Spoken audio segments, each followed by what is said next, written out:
Have you noticed this? You start learning coding with full excitement. You buy a course, bookmark tutorials, maybe even tell your friends, I'm learning programming now. But 2 weeks later, you're still watching videos, not writing code. So what's missing? It's not intelligence, it's not talent, it's habit design.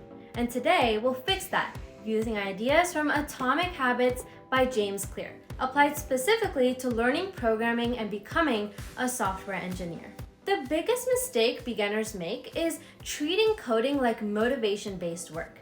You wait to feel inspired before opening your editor. But motivation is unreliable. Think about brushing your teeth. You don't wake up motivated to do it. You just do it because it's automatic.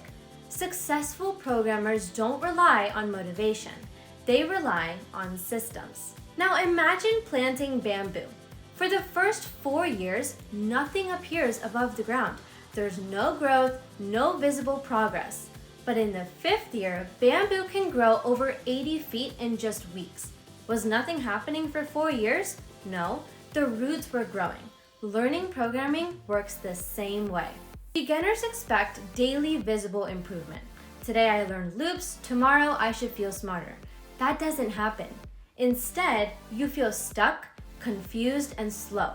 James Clear calls this phase delayed rewards, and this is exactly where most aspiring developers quit.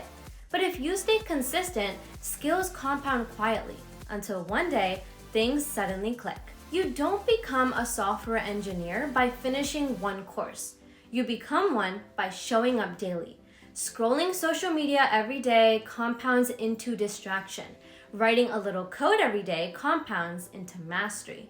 Same time, different habits, and completely different futures. Every habit follows a loop.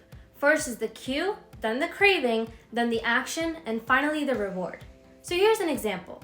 You feel stuck in a coding tutorial, you crave relief, you open YouTube or Instagram, and you feel entertained.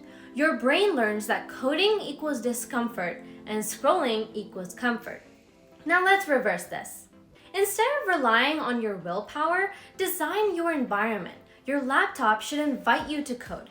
Keep your editor open, remove distractions, make coding the easiest option in the room. If your phone is closer than your laptop, your phone is going to win. Now don't say, I'll code tomorrow. Say, after dinner, I will open my editor and solve one problem. Specific actions remove mental resistance.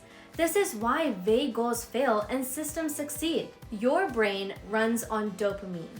That's why games, reels, and notifications are addictive. Instead of fighting this, link dopamine to coding.